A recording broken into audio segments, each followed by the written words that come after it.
Lección número 8: Virus y gusanos, técnicas avanzadas de ataque y defensa hacking. Hoy en día es algo interesante el análisis que se hace sobre el tema de virus, gusanos con relación al tema de troyanos, rootkits y demás. Vemos que es prácticamente como un cóctel que se tiene en un determinado momento de una cantidad de programas de malware, que hoy en día es muy frecuente encontrar en las máquinas tanto de empresas como de hogar. Veremos hoy inicialmente qué son los virus, un recuento histórico de lo mismo, las características, los tipos de los virus, síntomas de un ataque vírico, diferencias entre los virus y gusanos, los hogs, los virus hogs, la propagación de los mismos frente a los troyanos, los botnets y otros bichos que nos atacan día a día en los entornos empresariales y de hogar. Las indicaciones de ataques víricos, cómo funcionan, los métodos de acceso de cada uno de estos virus y todo lo que tiene que ver hoy en día con esta temática importante de conocer.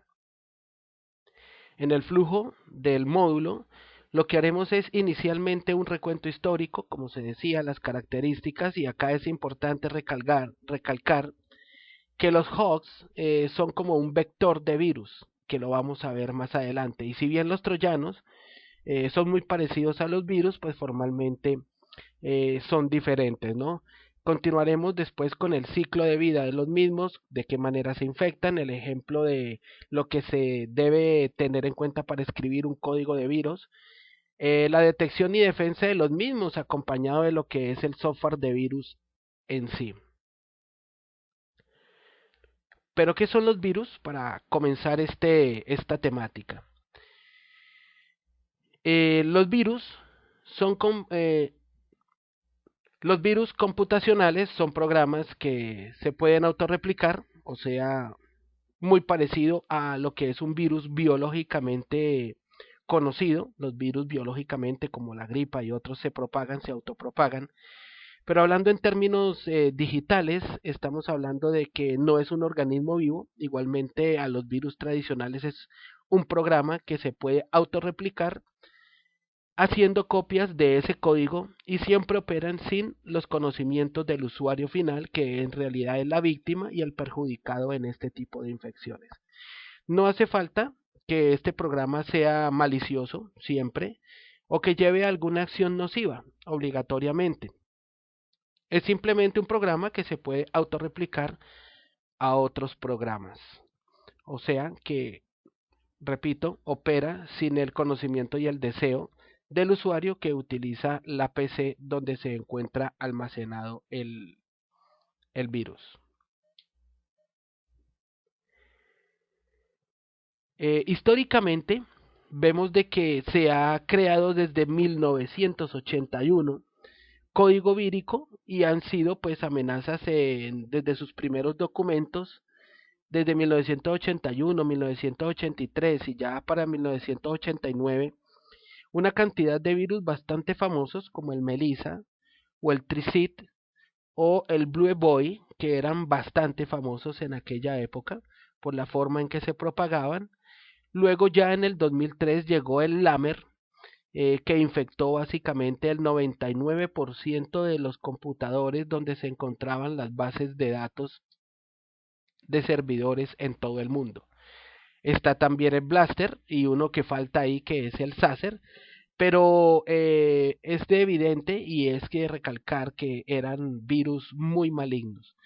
Luego ya en el 2004 llegaron los que podríamos considerar más sofisticados, aparecen muchas variantes y acá ya se va identificando un perfil en la industria donde ya se crea un nombre para este tipo de virus como lo es el malware o para todos los virus en general, ¿no? Que son creados con, pues básicamente más, con la mayor rapidez de que lo que se pueden crear los antivirus para poder contrarrestarlos y para poder parcharlos. Encontramos que ya en el 2005 vienen los virus llamados o enumerados ya como W32, virus básicamente que atacan a correos electrónicos y comienza la era de los Midbot, Midtop, eh, que ya entran concordancia con la mayor cantidad de malware que encontramos hoy en día. ¿Cuáles son las características de estos virus? ¿Cómo funcionan? Bueno, un virus reside en la memoria normalmente de la víctima o de la PC víctima y se replica él mismo mientras el programa adjunto se encuentra corriendo. Esto no quiere decir que el programa se mantenga en memoria después de que se ejecute el programa. Solo mientras se ejecuta el programa que lo contiene va a poder comenzar a replicarse. Entonces esto puede llegar a transformar algunos temas cambiando su código en algunas ocasiones, como lo veremos más adelante. ¿Qué significa esto? Bueno, pues que, por ejemplo, si tenemos un archivo de Word y está infectado con un virus y en el momento de que ejecutáramos el archivo de Word para editarlo o mientras el archivo de Word esté abierto o en ejecución, el virus va a estar replicándose en el sistema. En el momento en que se cierre el archivo, él no queda en memoria ejecutándose, simplemente este deja de ejecutarse y cuando el programa vuelva a ejecutarse o vuelva a abrirse el archivo de Word, vuelve y se ejecuta y así sucesivamente. Entonces aquí lo que hace es que cuando el programa se cierre va a terminar su funcionamiento y esto es muy importante detallarlo porque es diferente su forma o esquema de funcionamiento a otros conceptos como los troyanos, los cuales sí quedan en memoria residente abriendo puertos o creando puertas traseras, podríamos decirlo de esa forma, esperando a que en uno de los determinados casos les llegue alguna orden para autorreplicación o para actividades ya propias de los troyanos. Entonces, en el caso de los virus, esto no es así. El virus tiene rutinas de autorreplicación que va evolucionando de alguna manera y en el concepto pues podríamos decir que van mejorando o van mutando a través de las generaciones tecnológicas ellos mismos. O sea que eh, sale una variante original y después de un tiempo se aplican algunos métodos nuevos en su código para replicarse y a medida de que pasa el tiempo pues esos pequeños cambios generan una nueva versión y lo hacen que quede posiblemente irreconocible frente a los nuevos antivirus y frente al reconocimiento por firmas que generan estos, que los cuales pues ya han podido de pronto haber reconocido su forma anterior, ¿no? Entonces estos casos son casos de algunos virus que se transforman sus copias, su esquema, para poder evadir la detección y en gran parte se transforman pues realizando cifrado o parte del código de ejecución con una llave de cifrados también definida, ¿no? Entonces, esto es algo importante porque aquí ya entra el tema de modificación de archivos.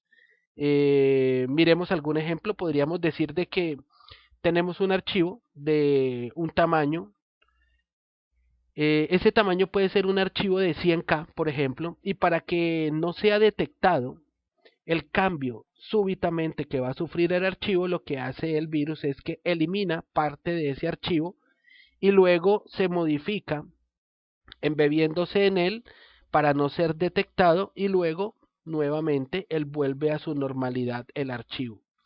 Entonces esto es básicamente una técnica utilizando máscaras de archivos confiables del sistema, como por ejemplo archivos DLL, archivos .exe del sistema, para que cuando se estén ejecutando no se vean como de pronto evidentes en cuanto al esquema de virus hacia los administradores de las máquinas, sino para que pasen desapercibidos dentro del esquema de ejecución que se tienen con algunos archivos del sistema operativo como tal. Esta es la forma en que normalmente trabajan o funcionan los virus.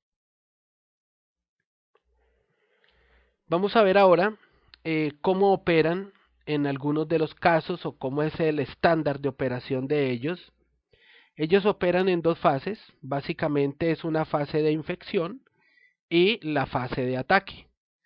Entonces, en la fase, que es la fase de infección, es en la fase donde estos se pegan a los archivos, se ejecutan o el código está esperando en algún momento alguna condición lógica para ejecutarse, pero siempre esperando un evento. Esto puede ser recibir una fecha, recibir una hora, recibir un doble clic, de pronto el ejecutar algún doble clic, al ejecutar algún doble clic sobre algún icono, empezar a propagarse, etcétera. Pero siempre están esperando una acción. En la fase de infección, que es donde estamos evaluando, es importante también agregar que en esta fase es la fase donde ellos van a hacer su periodo, digámoslo así, de incubación antes de actuar. Luego viene la fase de ataque, que puede ser en algunas ocasiones errada y a veces puede ser refinada, podríamos decirlo de alguna manera. Entonces aquí hay un virus donde, por decir algo, los usuarios detectan algún tipo de molestia sobre el equipo, algún tipo de molestia sobre los programas que se encuentran o los sistemas. Y aquí lo que se evidencia es que ya en la ejecución del mismo, el virus corrompe el sistema o corrompe cosas poco ruidosas, digámoslo así, dentro de la máquina respecto a las actividades normales. Otros de pronto tienen fallas de programación que alguna vez pueden llegar a replicar su código y no pueden controlar esas rutinas y esto termina por destruir a veces información del usuario. Entonces a veces hay ese tipo de problemas con los virus.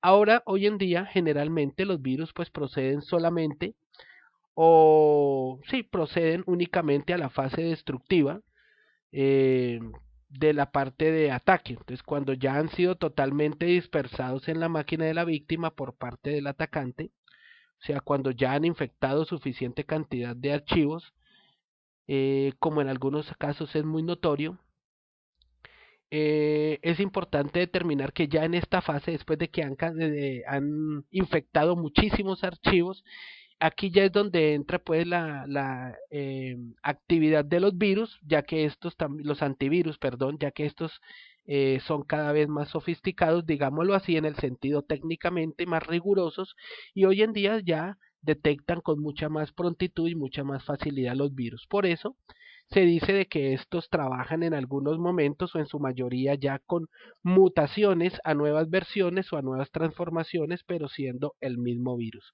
Entonces algunos virus tienen eventos de Tiger para activarse y correr en sistemas, algunos otros tienen huecos que pueden de pronto replicarse y formar actividades en pérdida de archivos en la máquina afectada, y estos objetivos pues ya corruptos solamente después de algún tiempo se expanden completamente, intentando desarrollarse y buscando la madurez del mismo virus. Aquí es la forma como encontramos de qué manera puede un virus trabajar su forma de infección y sus dos fases, ¿no? Entonces, pasemos a ver algo interesante como es la forma ya práctica de la fase de infección. Esa fase de infección es bien interesante conocerla porque aquí el funcionamiento del virus tiene unos efectos muy notorios sobre las variables que constantemente están monitorizando el sistema operativo por parte de lo que son las soluciones, digámoslo así, modernas de seguridad. Por ejemplo, vamos a ver el tamaño de los archivos, las fechas de acceso, la modificación de los archivos y cuando no se está de pronto autorizado, no están autorizados los programas inmediatamente, pues estos avisan sobre la modificación de los mismos archivos. ¿Qué pasa aquí? En esta fase de infección se adjuntan los virus a un archivo .exe para poder infectar todos los demás programas. Anteriormente, la infección lo que hacía era tener un archivo .exe, se encontraba la cabecera del archivo y saltaban inmediatamente a la fase o al área de memoria donde está del programa donde se encuentra el inicio del mismo y luego pasarían al final del programa. Es de complementar que los archivos en su estructura tienen una cabecera que es la que indica cuál es el inicio del código del mismo o el código hexadecimal del programa. Posteriormente, esta cabecera, en el momento en que uno ingresa a ejecutar el programa, hay un puntero de inicio que redirige todo el flujo de ejecución hexadecimal hacia el inicio del programa hasta que el programa se ejecuta por completo y termina. Ya en la segunda gráfica o en el lado derecho, cuando los virus infectan al archivo, se puede notar que el ejecutable se vuelve más grande. O sea, cambia de tamaño y lo que es o lo que podemos identificar o lo que sucede aquí es que se modifica la cabecera del archivo para que primero salte el pile loop hexadecimal que tiene que ver con el programa, ejecuta es el virus y este virus posteriormente actúa como una segunda cabecera que redirige todo el tráfico hacia el inicio del programa, lo que quiere decir que una vez que lo han ejecutado el archivo, pues se ve el programa de manera normal y es como si nunca se hubiera ejecutado el virus inicialmente porque el usuario no se da cuenta. Ahí ya se ejecuta el programa, se ejecuta la cabecera del archivo y luego ya se genera todo lo que es el proceso ya de infección del mismo. O sea que el archivo, el virus controla todo lo que es la manipulación del código del tráfico y flujo de código hexadecimal dentro del archivo y de esa manera pasa desapercibido. Es la forma en que podemos ver que trabaja el virus dentro de lo que es la parte de infección de un archivo. Dentro de la forma de cómo trabaja el virus hay que tener en cuenta la fragmentación. Esto ya es un tema bien interesante sobre la desaceleración que sufren las máquinas cuando evidenciamos fragmentación de los archivos. ¿Qué quiere decir esto? Bueno, acá un equipo tiene unas unidades mínimas de asignación de datos que básicamente son los que conocemos con el nombre de clusters, que son en definitivamente los que tienen que ver principalmente con el tamaño mínimo de cómo uno puede guardar un fragmento de información.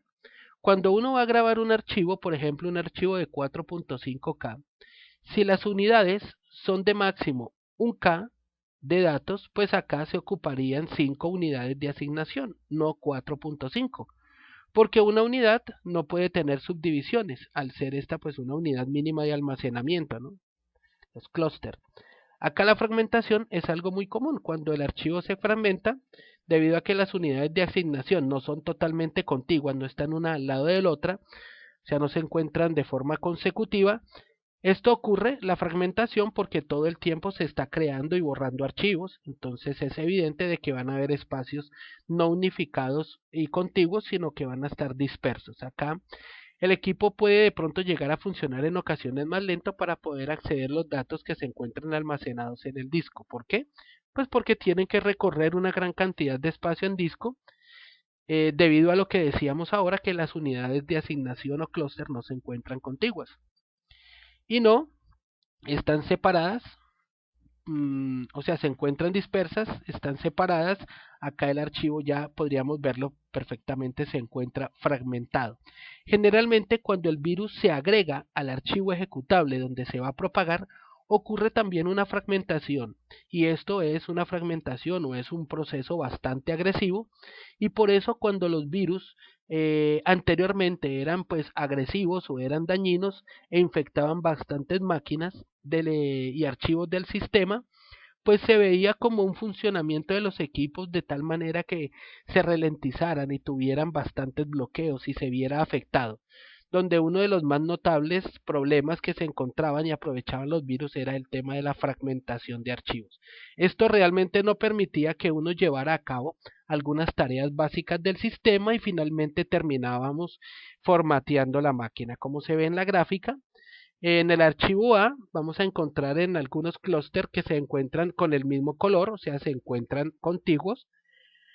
El archivo B se encuentra también de manera contigua, pero en la segunda gráfica donde está el archivo fragmentado vamos a ver que ya existen diferentes colores mezclados, lo que identifica y deja ver claramente el tema de la fragmentación, lo cual es algo que aprovechan los virus para poder generar la infección, pasar desapercibidos y generar algún tipo de daño sobre los sistemas que han infectado. Bueno, acá ya en el tema de ver por qué se crean y se propagan los virus en los computadores, es muy importante tener que son muchas las razones. Puede ser para ayudar a propagar su malware, para crear código malicioso. Hoy en día pues no son muchos, pero algunos generan problemas, generar daños en los equipos. Y pues básicamente son muy pocos los que deciden llevar acciones maliciosas, ¿no?, sobre un sistema operativo. Muchos han salido de proyectos de investigación, han llegado a áreas de vandalismo, donde han otros sido diseñados para atacar productos de compañías, lo que simplemente vemos que puede utilizarse para realizar extorsiones, espionaje industrial, espionaje empresarial, y eso normalmente se vio en los diferentes años 80 y 90 en general. Allá en aquella época pues los motivaban diferentes aspectos personales como el prestigio, como el querer resaltar sobre el grupo, como el ego, levantar el ego, pero hoy en día lo que buscan básicamente es dinero. Adecuar funcionamientos o malformaciones del funcionamiento de los sistemas operativos para buscar básicamente dinero. Hoy, en gran porcentaje del software malicioso se hace con propósito de obtención de dinero. Ya viendo en detalle las actividades para las cuales fueron hechos los virus, vemos que algunas veces, como en aquellas épocas, algunos estudiantes desarrollaban travesuras dentro de los sistemas informáticos computacionales, vandalismo para poder atacar productos, para financiar algún tipo de actividad, robo de identidad, generar spyware. Y pues ya hoy en día el tema de la extorsión vía criptográfica es uno de los modelos más frecuentes de la creación de virus. Miremos qué síntomas, cómo funcionan, cómo podemos ya detectar que puede llegar a existir un virus. Si el sistema actúa de una manera que nosotros no conocemos, se puede sospechar que tiene un ataque de virus. Por ejemplo, cuando hay problemas con los procesos y recursos que toman el sistema, que administran el sistema, podemos ver de que es muy posible que nuestra máquina esté infectada de virus. ¿Qué síntomas puede uno detectar cuando dice que puede de pronto estar infectado de un virus? Bueno, en esta lista hay cosas que de pronto ya hoy en día no aplican tanto para los equipos que se tienen, pero pues es muy poco probable que pues hoy en día se pongan los equipos lentos por alguna infección de virus o cualquier otra cosa. Ya hoy en día es tener en cuenta otras actividades adicionales a que también puede estar lento, pero no es el foco de identificación básicamente.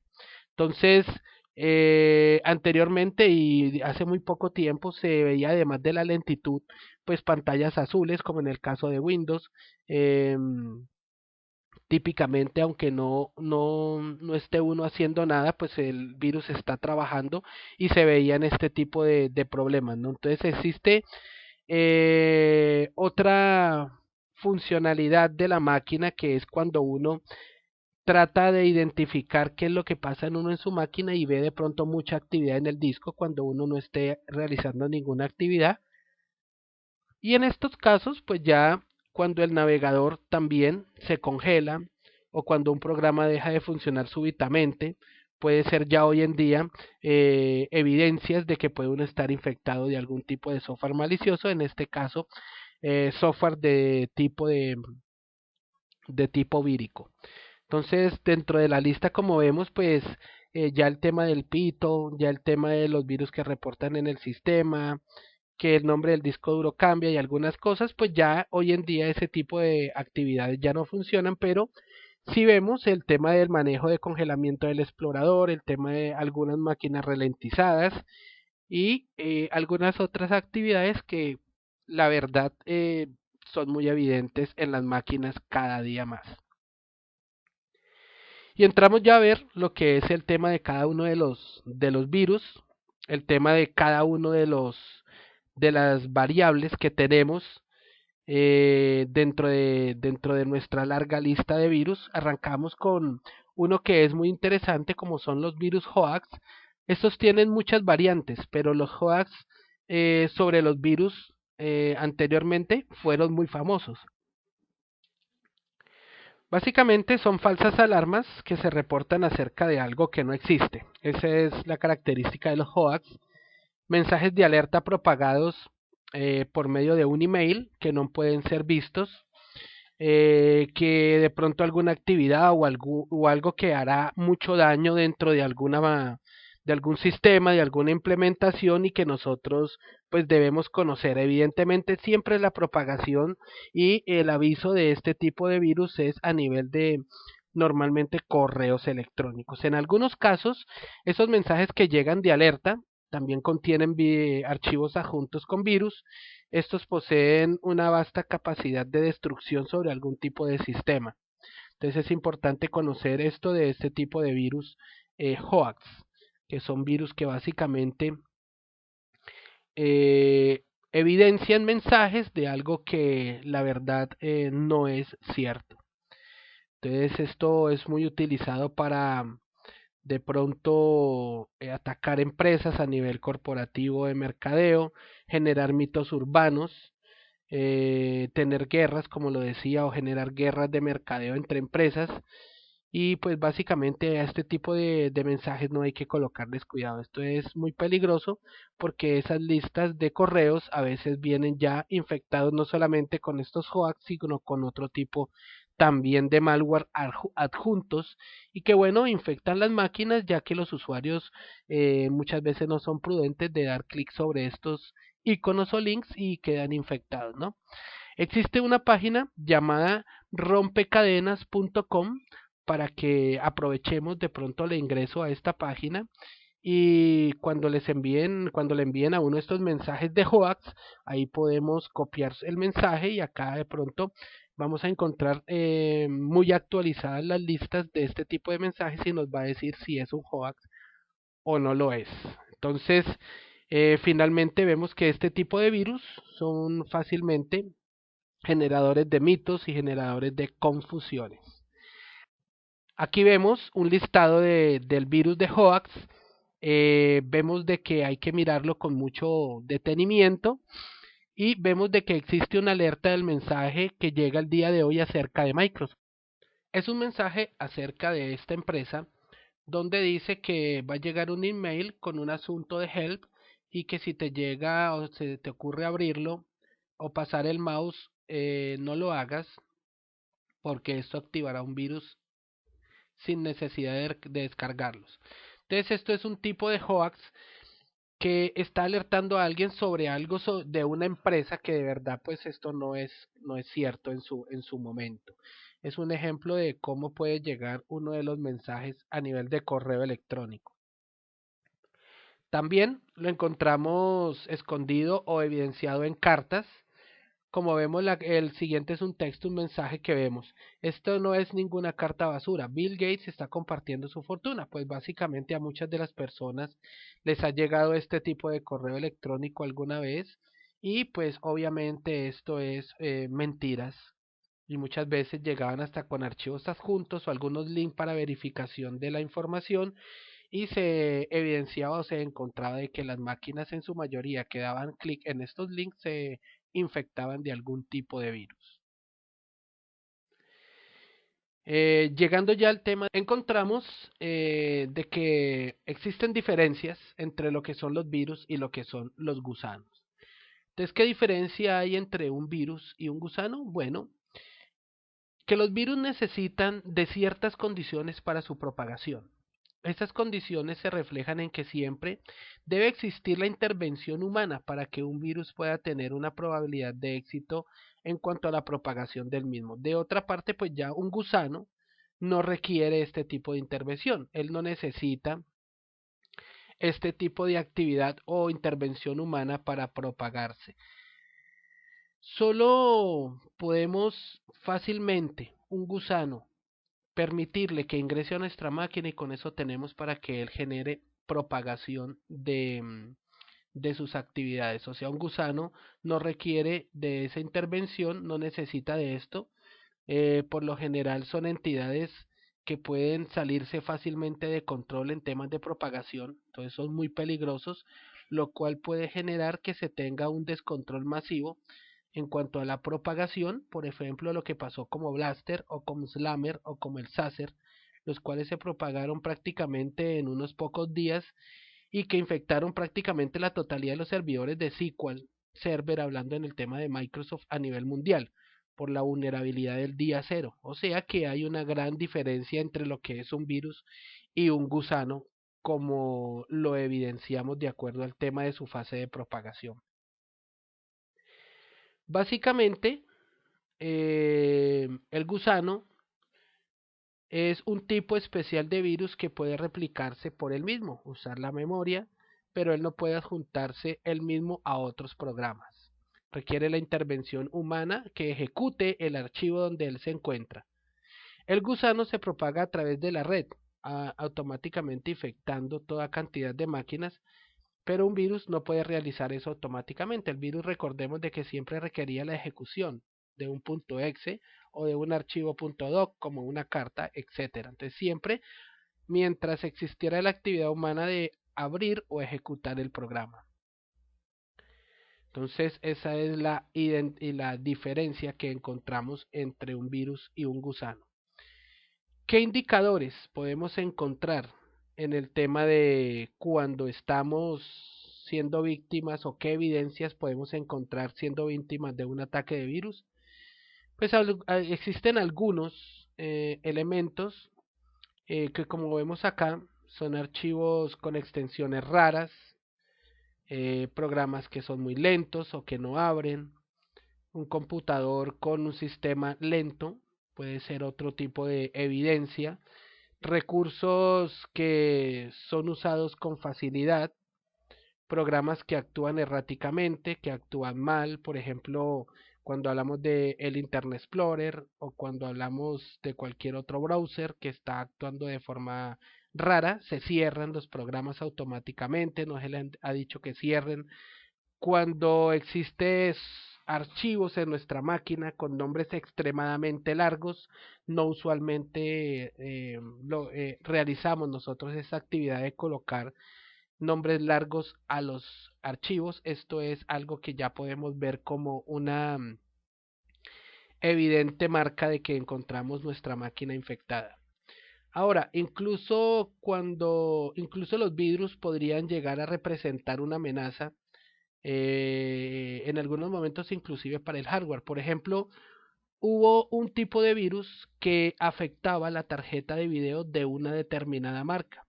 Y esto resultaba porque había un mal control en cuanto a la funcionalidad de la regulación de esas tarjetas. Acá no se podía regular, por ejemplo, las revoluciones de la tarjeta, y al no poder hacer esto se quemaba la misma o se quemaba la tarjeta de video y se quedaba bloqueado el hardware por el tema de que había un virus que infectaba el driver de la misma. Entonces, afectando el driver que funciona sobre el sistema operativo, pueden haber algunos elementos que no controlen el tema del hardware, como en aquel virus que evitaba de que se controlaran el tema de regulación en cuanto a las revoluciones de la tarjeta, y esta llegaba a quemarse en algún momento. Esto a nivel de hardware. Fallas de poder, picos de voltajes pueden llegar a dañar un hardware. La corriente daña el sistema, la vida del sistema, la vida útil del equipo, ¿sí?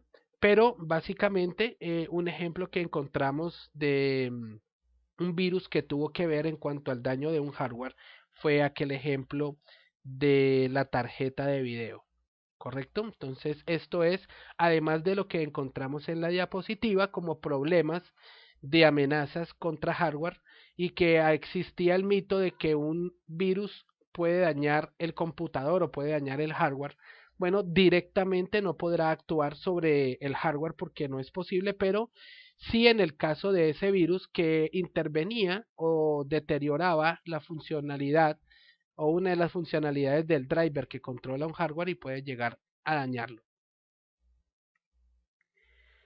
Ahora, incluso cuando los virus pueden llegar a representar una amenaza inclusive para un hardware, como lo veíamos en aquel momento. Las amenazas de hoy en día tienen varios problemas que podríamos decir, bueno, son amenazas que actúan, por ejemplo, como bombas lógicas, virus que están esperando una condición específica, normalmente de tiempo, para poder ejecutarse. Por ejemplo, como el Conflicker, que al ejecutarse varía obviamente su código. Entonces, generando este tipo de problemas de hardware, perdón, de software, se pueden ya generar o evidenciar ataques del mismo, ¿no? En entornos de multitareas se pueden ocurrir conflictos entre programas que comparten datos al correr programas al mismo tiempo. Esto lo puede generar un determinado virus donde empiece a generar actividad de varios módulos de programas generando una una colisión de los mismos en el funcionamiento, y esto puede requerir problemas evidentes de la máquina. Ejemplo, algunas máquinas o algunos usuarios, normalmente de hogar, no se ve mucho en empresas, pero a usuarios que tienen hasta 2 y 3 antivirus en el mismo equipo, y un virus puede llegar a aprovechar esta actividad para poder comenzar a que los mismos programas entre ellos se ejecuten y se bloqueen. Eso puede acarrear en un daño de información o pérdida de datos en algunos momentos. Ataques de software. Bueno, accidentalmente se pueden llegar a colocar programas en marcha maliciosos habilitando al atacante para poder usar el computador de cualquier manera que él desee, con la infección o categorías generales de virus, gusanos, bombas lógicas y troyanos. Eso es lo que evidentemente encontramos hoy en día también en nuestro entorno. ¿Cómo podemos de pronto agrupar los daños que vemos en nuestras máquinas hoy en día a raíz de los virus? Primero, atributos técnicos.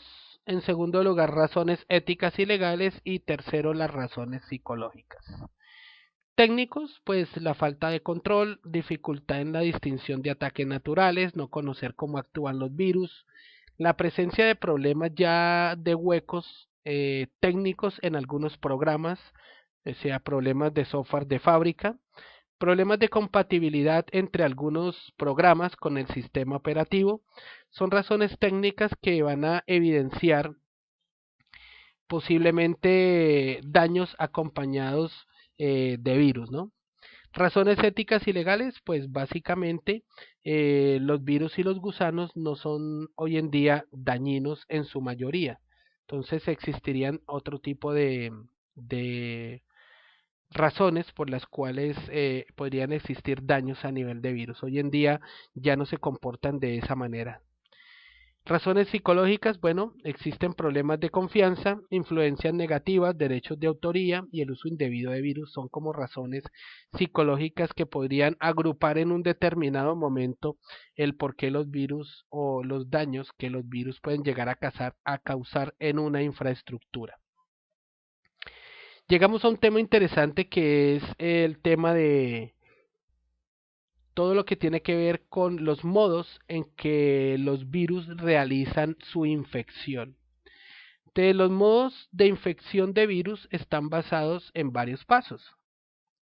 Las llamadas procedimientos de memoria y chequeo de ejecutables. O sea que un virus se carga en memoria y busca ejecutables en un disco para posteriormente agregar su código malicioso a un programa legítimo que es perfectamente conocido por el usuario o por el sistema operativo, y dado que el usuario no se da cuenta de que se ha hecho ese reemplazo de código, entonces pues lanza el programa, lo ejecuta sin ningún tipo de problema o control, y acá es como el programa, cuando ya se está ejecutando, al mismo tiempo se está infectando del virus que se encuentra ya embebido en ese archivo. Entonces aquí otros programas pueden también ejecutarse en memoria, infectándose al mismo tiempo del mismo código del virus hasta que el usuario, pues ya evidentemente, como hemos visto, se da cuenta de que su máquina está lenta, de que sus programas no funcionan correctamente, de que se están cerrando programas sin nosotros solicitarlo, y aquí es cuando ya se empiezan a evidenciar todos los síntomas de ataque o de infección de virus. Pero básicamente la forma en que infectan es esa. Ya vimos que se embeben o infectan meten su código en un ejecutable, y básicamente cuando todos los programas están teniendo llamadas a ejecución desde memoria, o el chequeo de ejecutables en el disco, pues básicamente él añade su código a todos los programas que se están ejecutando en ese momento en memoria, y de esa manera empieza a propagarse internamente en la máquina, infectando todo lo que encuentre a su paso. Como resultado de programas infectados, pues inician ejecuciones, se traen programas infectados de otras partes también, y empieza el ciclo anterior que continúa hasta que el usuario pues realiza ya actividades normales con el sistema y se da cuenta de que su máquina posiblemente se encuentra infectada. Cuando hablamos de los estados de vida del virus, estamos hablando como del ciclo de vida de los virus, ¿no? Entonces, eh, nosotros aquí lo que vamos a ver es desde el diseño, que es la primera etapa, hasta la eliminación del virus, cuáles son los pasos que este tiene durante todo su ciclo de vida. Bueno, se va desde la primera etapa de diseño, o sea, cuando es desarrollado, el virus que se genera en algún tipo de código o de programa de lenguaje de programación. La replicación, que es cuando éste empieza a autocopiarse. La ejecución como tal, que ya es el tema de ejecutar su actividad. Luego pasa a la fase de detección del virus, que es cuando ya es determinado en manera inequívoca por parte de una casa de antivirus, ya lo han ubicado. Y luego la incorporación, o sea, cuando el virus no solamente lo detectan, sino que también se asimilan defensas frente a este virus. Y finalmente el ciclo de eliminación, que es ya la terminación o el acabado con todas sus copias a medida de que pasa el tiempo. Desde el diseño, cuando lo crean, la replicación, que es cuando ya empieza a propagarse, el lanzamiento, que es la activación de su actividad, que es ya cuando ejecuta lo que él va a realizar, las acciones que él va a realizar sobre los objetivos infectados. La detección, que es cuando ya es identificado por algún tipo de antivirus. La incorporación, que es ya la vinculación de él en las listas negras. Y por último la eliminación, que es cuando ya al cabo de un buen tiempo el usuario es avisado para que cuando las actualizaciones de los antivirus sean instaladas, puedan escanear los diferentes virus que ya evidentemente han sido encontrados y han sido manejados. Esta es como la forma en que podemos detallar el ciclo de vida de un virus. Vamos a ver entonces los virus, cómo se clasifican. Ya hemos visto cómo infectan, qué es lo que infectan, y pues vamos a ver aquí ya el tema en detalle de cómo se clasifican y qué es lo que hacen. Entonces, los virus se clasifican en dos actividades, o viéndolos desde dos puntos de vista: mirándolos desde qué infectan y mirándolos desde el punto de vista de cómo ellos se están infectando. Son las dos formas en que podemos ya como clasificarlos, tener los dos tipos de virus. Entonces, lo primero, viéndolo desde qué es lo que infectan, bueno, vemos que infectan el sector de arranque, archivos ejecutables en el sistema operativo de la víctima, documentos como macros de Office, que son los llamados macrovirus, los que son de código fuente o toman el código hexadecimal de programas de la víctima, y al agregarle un payload ya se dan cuenta de que están generando una infección y actúan sobre estos. Maliciosos, obviamente, al mismo tiempo, todos este tipo de virus. Y los que son de propagación por la red, que se esparcen a través de conexiones directas o que se esparcen a través de correos electrónicos. Entonces son los virus que trabajan sobre el sector de buteo de los discos, los que infectan archivos, los que son macrovirus sobre aplicativos ya de programación, los que sobrescriben código fuente y los que ya se propagan sobre la red son a nivel de lo que llegan a infectar los virus, como son los tipos. Ya sobre cómo infectan están los virus cautelosos o los virus stealth, que básicamente son invisibles y pueden ser escondidos haciendo modificaciones a las firmas. También existen los que son polimórficos, o que cambian su payload hexadecimal en cada infección. Estos básicamente son muy difíciles de detectar porque prácticamente eso hacen, no cambian sus características después de haber infectado un objetivo. Los cavity, que infectan archivos tratando de mantener el mismo tamaño de los archivos, ¿no? Para que no parezca que han sido infectados. Hacen lo que explicábamos antes, eliminan parte de los archivos o parte del código de los archivos para ellos ocupar ese espacio y no evidenciar un cambio de tamaño en los archivos, lo cual los dejaría al descubierto.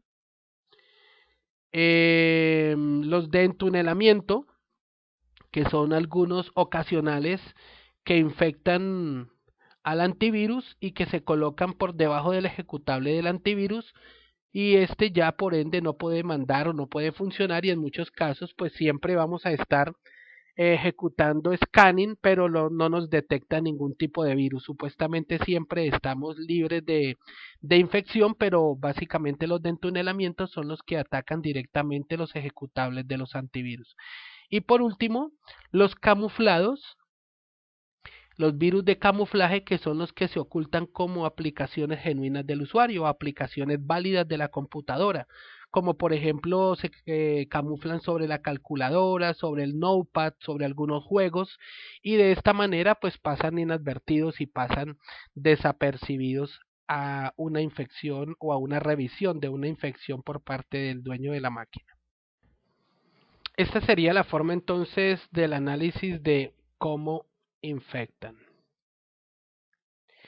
Ya teniendo la forma en que guarda un virus, la información o los patrones de almacenamiento de virus, si la información que están ellos tratando de conseguir infectar está evidente, bueno, vemos de que según el modelo de almacenamiento que posean, existen estos diferentes tipos, ¿no? Entonces los virus shell, que son un código de virus que pueden ejecutar una shell de comandos alrededor del código del programa original, lo que hace que éste funcione como una subrutina del virus.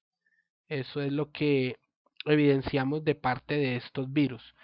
Un código de virus que forma como una capa alrededor del código del programa, y normalmente actúan sobre programas originales, y el código tiene como una acogida dentro de todas las subrutinas que se van generando dentro de la misma infección que está realizando en los archivos. Los virus de adición o los denominados add-on, que agrega su código al inicio del código ejecutable del otro equipo y no le hace ningún tipo de cambio al código, sino que se ejecuta de manera secuencial y de forma transaccional. Lo que hace es corromper y modificar los programas. Eso es lo que hacen este tipo de virus, ¿no? Tenemos los virus intrusivos, que sobrescriben parte del código del equipo de manera completa como código vírico.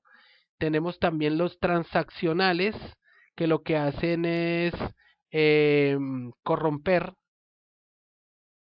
y modificar programas de tipo TSR, que son ya también los TSR virus terminal y residentes. Siempre están estos ejecutándose en memoria, solo que eran removidos del equipo con solamente reinicializar la máquina. Entonces estos se mantenían en la memoria tratando de ejecutar sus actividades, y cuando ya eran removidos era básicamente cuando se reiniciaba el equipo o se reiniciaba el sistema, o sea, no soltaban la memoria, digámoslo así, de manera que acaparaban todo el espacio y la funcionalidad de la memoria, y pues con solamente reiniciar el equipo pues tenían que salir de la misma. Entonces son los virus que vemos en dónde se almacenan para poder realizar toda su actividad. Unos pues básicamente, como vemos, se albergan en el código o en la capa externa del código de algunos archivos.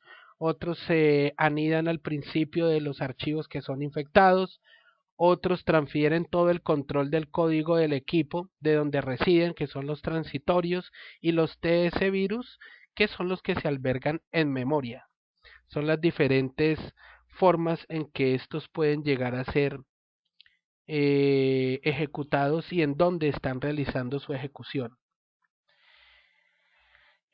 Aquí ya existen virus que vamos a verlos un poco más en detalle, que son los virus de sectores de sistema. Como habíamos visto anteriormente, hay algunos que se ejecutan en el root, se ejecutan en la raíz del sistema operativo. Entonces, aquí los sectores del sistema son las áreas especiales del disco que contienen programas que son ejecutados cuando se inicia la máquina, y estos son los que aprovechan los virus para poder infectarse y poder propagarse. ¿Cuáles son estos? Pues en el Master Boot Record pues encontramos diferentes programas como son el MBR y el DOS, que son los programas que funcionan para este buteo del sistema operativo.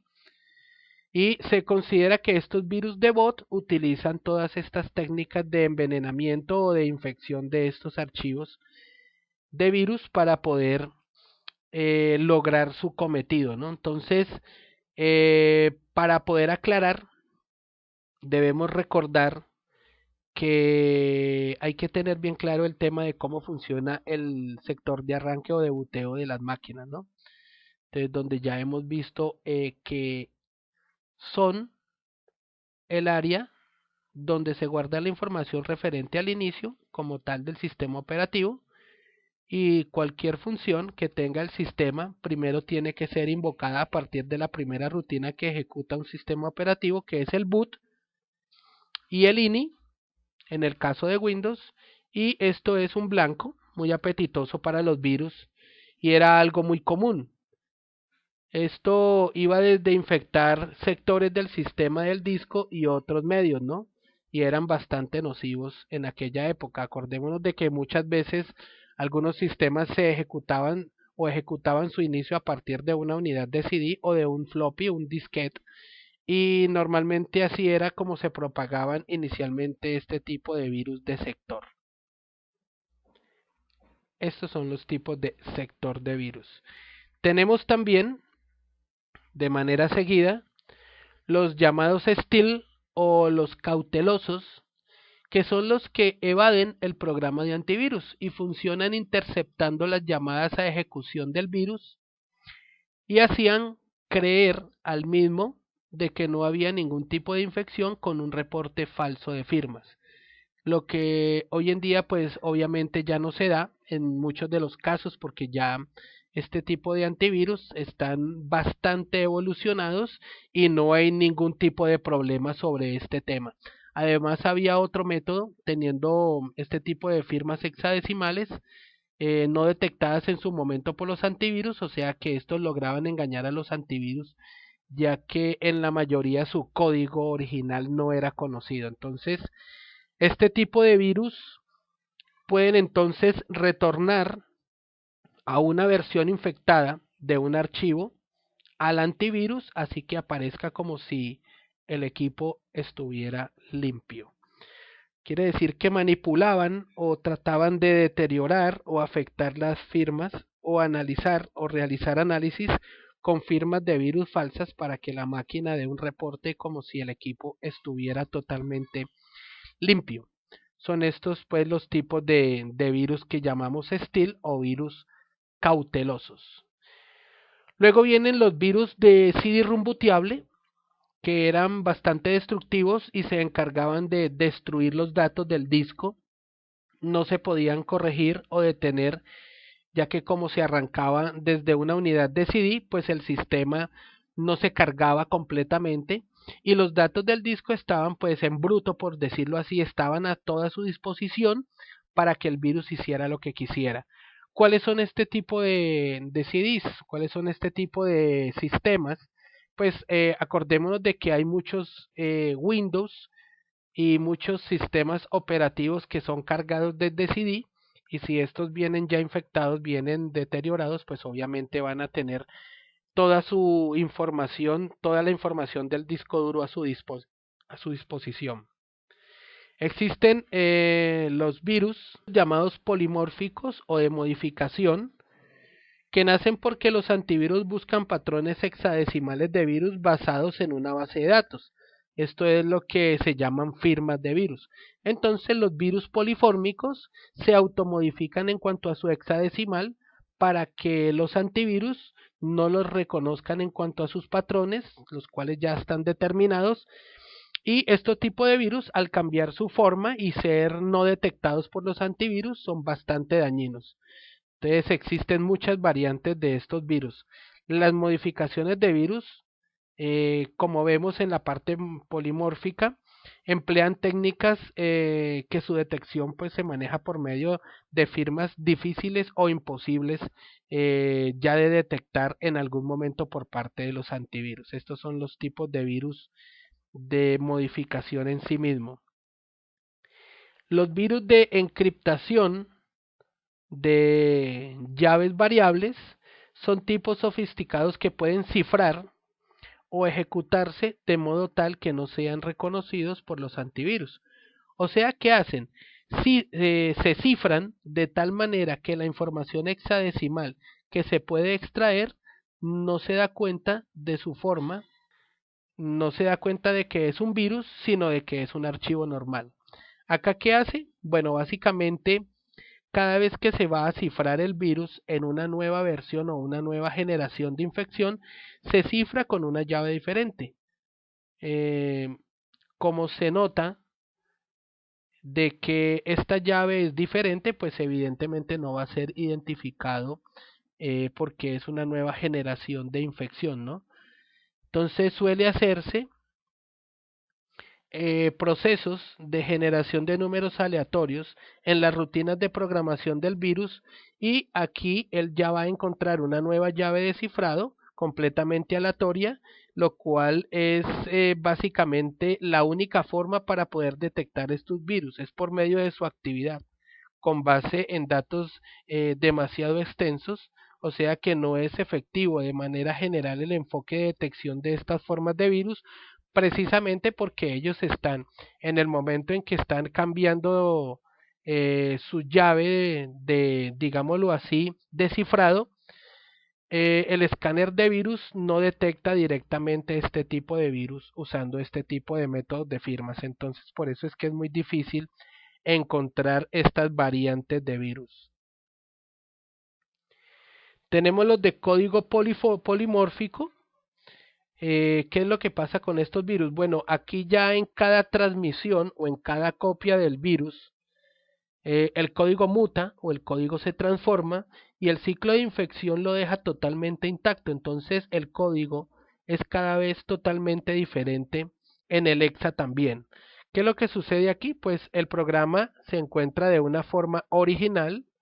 Tenemos el código de virus en la parte original del programa. El código de virus, la parte original del programa, básicamente cambia en cuanto a su tamaño y luego se genera un tipo de salto donde ya intercalan los esquemas de código de virus y programa original, y esta forma es la que ya cambia el entorno total del virus en cuanto ya a su malformación, y por esto los antivirus no los detectan. Como se ve en la diapositiva, entonces, para habilitar código polimórfico, el virus tiene que tener un motor polimórfico también, que es el que nosotros determinamos o es llamado como mutante. Existen los metamórficos, que son los que básicamente cambian totalmente y se reprograman, pero pues en última esa reprogramación es temporal y luego estos vuelven a su forma original. El código cuando ya es transformado y vuelven a su forma original es porque ya han sido o han pasado inadvertidos en ciertos escenarios donde ya algunos antivirus no los conocen. Entonces el código metamórfico es un código que puede reprogramarse a sí mismo, trasladándose a un código con otra representación y se puede volver a su forma normal. Entonces cambian el código, pasan desadvertidos y luego vuelven a su forma original continuando con su trabajo de infección. Uno de esos es el Smile, considerado como un código de 14.000 líneas, realizado en Assembler y es el 90% de este código metamórfico. El mismo cambia su forma y esto va a permitir generar bastante problemas en su detección. Existen los cavity, que son los que modifican y cambian o eliminan parte del archivo, manteniendo el mismo tamaño del archivo para poderse propagar. Pues aquí tenemos un archivo en PDF que tiene una cantidad de texto y que pesa 45K. Que luego, cuando es infectado, ya la información que hay ahí es la hexadecimal del virus. O sea, no lo tenía originalmente. Y no se leía antes de ser infectado el virus. Entonces aquí, si la información fuera más pequeña, que por lo general lo es, pues este tiene una rutina que es para poner valores nulos hasta que se alcance el tamaño del archivo original. Y así nadie se daría cuenta. ¿Qué sucede?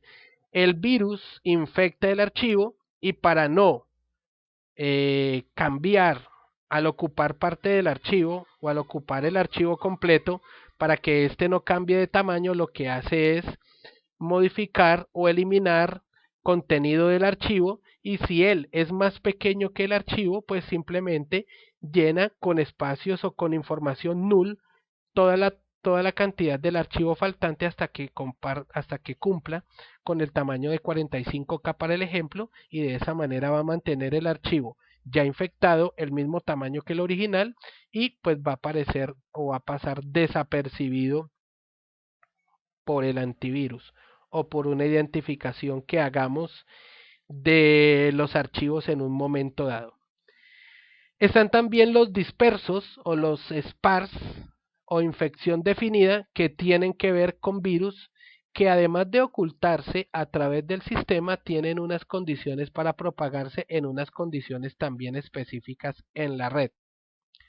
Entonces, este tipo de virus son los que se propagan a través de la red, normalmente manejando fechas, como en el ejemplo que vemos que se infecta, las bombas lógicas, por ejemplo, que toman una fecha especial, están totalmente infectado el equipo, pero no actúan, sino les decimos, por ejemplo, que despertar el 15 de cada mes y tomando fechas del reloj de la máquina van a empezar a ejecutarse por temporada. Son los de infección dispersa. Tenemos los companion virus, son virus los cuales en los archivos ejecutables de Windows lo que hacen es crear un archivo de nombre idéntico al archivo original a infectar, pero con una extensión .com. Ya teniendo en cuenta de que en este sistema operativo los archivos .com tienen una precedencia interesante o una precedencia ya definida sobre los .exe, o sea de que siempre que uno ejecute un archivo que se llame igual a otro y uno tenga un .com y otro tenga un .exe, pues o que sean archivos sin extensión o se nombren sin la extensión, siempre se va a ejecutar un .com primero y luego se ejecutaría el .exe. Entonces, lo que hace el archivo es que si tenemos un notepad o tenemos un archivo que se llama o que está con extensión .exe, el virus lo que hace es crear o grabarse como un notepad o grabarse como un nombre de archivo del sistema .com y de esta manera se ejecutaría primero el .com y luego el .exe y de esta manera se podrían infectar totalmente las máquinas. Estos son los companion virus. Tenemos los de archivo de extensión de archivos que se guardan como si se tuviera una extensión, pero en realidad se tiene otra. Debido a que Windows, por ejemplo, no muestra por defecto las extensiones de los archivos, puede llegarse uno a pensar de que el archivo que se está mostrando es el legítimo cuando en realidad es el infectado. ¿Qué pasa aquí? Bueno, estos archivos cambian extensiones, estos virus cambian extensiones de los archivos. Por ejemplo, un .txt es seguro, ya que indica que son archivos de puro texto. Pero existen archivos con extensiones apagadas que alguien envía, por ejemplo, un archivo de otro tipo de dato, como son los BBS, donde únicamente se puede ver la parte del nombre, como lo vemos ahí, que se ve malo.txt, pero ya este archivo está totalmente infectado. Algunos virus y gusanos famosos que encontramos por su método o por su propagación o el daño que han hecho, ¿no? Hay muchos famosos como son la carta de amor o Love Letter, entre otros, son virus bastante famosos. Tenemos el Love Letter, que lo que hacía es sobreescribir algunos archivos en el sistema operativo y enviarse a la libreta de direcciones de Outlook como si él fuera una carta de amor. A partir de este virus, que fue un hito en la historia de todos los virus, fue que salieron muchas nuevas variantes y cada uno de ellos tenía algo o algún argumento diferente, ¿no? Entonces era considerado un W32 y determinado o denominado como un archivo de mail. Tenemos el Melissa, que se propagaba a través de Microsoft Word y lo que hacía era abrir un canal de comunicación entre Word y Outlook para que se enviara a las primeras 50 personas que se encontraran en la libreta de direcciones de la víctima o del PC que ya estaba infectado. Entonces lo que hacía era modificar a Microsoft Word y lo que pasaba era que uno siempre se infectaba con este virus porque llegaba como un adjunto de correo electrónico y la mayoría de las veces como llega de un contacto conocido y era un tipo de ataque muy sofisticado, entonces el remitente lo que hacía era abrir su correo electrónico y si le llegaba ese mail legítimo pues simplemente lo aceptaba, lo ejecutaba y de esta manera el Melissa llegaba a infectar a mucha cantidad de personas. También era considerado un virus de correo electrónico. En el caso pues de Melissa enseñó mucho pues a la gente sobre el cuidado que se debe tener en el momento de que nosotros revisemos correo electrónico, así sea de personas que están dentro de nuestros contactos, ¿no? Entonces es muy importante tener en cuenta esto. Luego vino el JS-SPED, que fue el primer virus que tenía que ver con la familia de los virus que usaban varios métodos de propagación. Entre los métodos de propagación que había de la época estaba Outlook, ¿no? El Browser era un método de compartición de archivos que se propagaba por IRC. Por ejemplo, Kazaa. Se decía que era pues la autopista para los virus, ¿no? El Kazaa, el famoso software Kazaa. Y que efectivamente pues se propagaba por el Kazaa y era el mayor canal de infección que tenía en ese momento. También encontramos a Ares, que es uno de los programas P2P que hoy en día es muy utilizado por mucha gente y por eso se dice que es el dulce de los virus por su método de propagación, ¿no? Ya que este tipo de virus como el JS-SPED se propagaba por el tema de correo electrónico ICQ o por redes peer-to-peer como son los Messenger o como son los programas de chat y los programas como Kazaa o los programas como Emule que realizan conexiones directas a servidores y aquí es donde se propagaban las estrategias de infección que ellos utilizaban era pues básicamente Oblus, Morpheo, Grouster, los MIRC y los PIRC. El famoso Klex que lo conocimos y a muchos generó muchos problemas Este era mucho más agresivo y llegaba como un correo electrónico donde solamente con uno solamente hacer un preview del correo en Outlook, o sea, solamente con hacer la previsualización del correo, pues ahí ya uno quedaba infectado.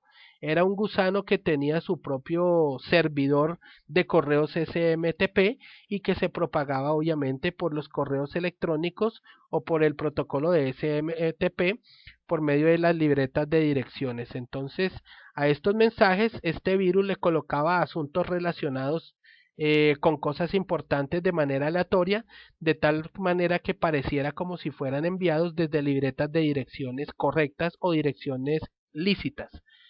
Era un tema o un método muy innovador, ya que tal era su magnitud que uno de cada 348 correos de la época estaba infectado con CLES. Y pues ustedes se imaginarán qué tanta cantidad de correos se manejaban en la época, ¿no? Entonces este mensaje llegaba de forma randómica utilizando diferentes subjects y esto hacía parecer de que el correo procedía de alguna bandeja totalmente lícita. Bueno, aquí tenemos una pequeña imagen de recorte, la forma en que se autoenviaba CLEX dentro de lo que era el tema de su infección, ¿no? Aquí cuando llegaba por medio de un correo electrónico, cambiaba los subjects, básicamente era lo que hacía CLEX, ¿no? Entonces manejaba técnicas, llaves de registro. Como vemos, el gusano crea un registro dentro del sistema operativo en la ruta de Key Local Machine, Software, Microsoft Windows Current Version Room y en Wing KABC. Este lo que hacía es que se registraba a sí mismo como un proceso invisible del sistema operativo y ejecutaba básicamente sus ataques sobre Windows 2000, XP y seleccionaba algún servicio y se levantaba obviamente sobre esta ruta del registro de Windows. Una vez la víctima ya quedaba infectada con esta metodología, pues el gusano lo que hacía era iniciar su propagación y cogía pues la libreta de direcciones de la víctima y a las 50 primeras personas generaba sus correos electrónicos y les enviaba directamente esos correos con los subjects aleatoriamente escogidos y de esta manera pues se propagaba este tipo de virus. Veamos también el tema de los zombies y la parte de negación de servicio, ¿no? Que es algo que ya posteriormente empezaron a salir este tipo de cosas que ya trataban directamente con gusanos, como vieron las primeras utilizaciones, aquí se empezaron a crear las primeras utilizaciones o consecuciones de zombies, ¿no? Y se empezaron a utilizar las primeras técnicas de denegación de servicios sobre algunos blancos específicos, donde los primeros fueron servidores de SQL y que se autopropagaban el código malicioso aprovechando algunas vulnerabilidades de día cero y los cuales pues se disparaban en un ataque que aprovechaba este tipo de temas, ¿no? El cual permitía ejecutar código arbitrario en estos servidores y por tanto los dejaba bloqueados y se propagaba básicamente por el puerto 1434 UDP. Un ejemplo de esto será el famoso virus de Slammer, ¿no? De la configuración de un sistema comprometido por uno de estos gusanos demostraba de que era totalmente vulnerable para poder permitir que un atacante ejecutara código malicioso de manera remota y de esta manera quedaba infectado el equipo de la víctima. Los zombies y las denegaciones de servicios se propagaron, por ejemplo, con el Slammer, que fue uno de los gusanos que se propagó rápidamente. Se dice que su propagación inició alrededor de las 5:30 de la tarde de un día sábado, el 25 de enero del 2003, y que tan solo en 10 minutos infectó o se propagó en el 90% de todos los servidores de la red mundial. Este tipo de gusano fue extremadamente dañino, ¿no? Estábamos Maidum, que es una variante de un gusano que mutó y se propagaba masivamente por correos, normalmente a nivel de redes P2P también, y básicamente aparecía como un archivo nombrado como attack.xp.1.26 y diferentes tipos utilizaba en su malformación. Este MyDoom realizó diferentes denegaciones de servicio a muchos de los portales, especialmente atacó portales como Cisco o Microsoft, y que en el tema de Windows corría desde las versiones más antiguas hasta las más modernas, ¿no? Hasta cuando XP básicamente se encontró este virus. Aquí lo que hacemos es un comentario de lo que hacía el MyDoom. Escribía sobre los hosts en el Win System 32, se ubicaba en drivers etc host, y en Windows lo hacía a nivel ya de lo que eran las diferentes versiones, y inicialmente esta es como una imagen de cómo Maidun generaba ataques directos sobre las carpetas que estaban dentro de cada uno de los sistemas. Existe el tema de alguna vez cuando Cisco emprendió una batalla pues contra este tipo de virus como era MyDoomB. Entonces se encontraban algunas eh, cartas o algunos comentarios de esta empresa, ¿no? Los últimos virus que podríamos decirlo y que aún están en algunos vigentes, aunque ya hay otras generaciones de acuerdo a sus variantes, están los que son los W32 que se configuran y se instalan para arrancar junto con los equipos, y otros que son de la misma familia, que se encuentran ya en el top 10 de los virus más famosos como los que vemos acá, ¿no? Entonces estaban el W32 Vulgar, que hace sobre escritura de datos con carga destructiva, el W32HLLP, el SORI, que infectan archivos, se denominan archivos parásitos o archivos propagados por correo electrónico, el FINS, que también es por correo electrónico, que se propaga a sí mismo, colocando adjuntos en los correos electrónicos. Y sobre el top 10 está el DNet, el Netsky, el MyTop, el Bagel, el Wi-Fi y los diferentes virus como el MyDoom en otras versiones modernas, el Loveday y el Bugs. Entonces, ya esta sería la parte final de nuestro tema de virus y gusanos. Los invito para continuar con la parte de laboratorios y empezar a generar las prácticas de los mismos.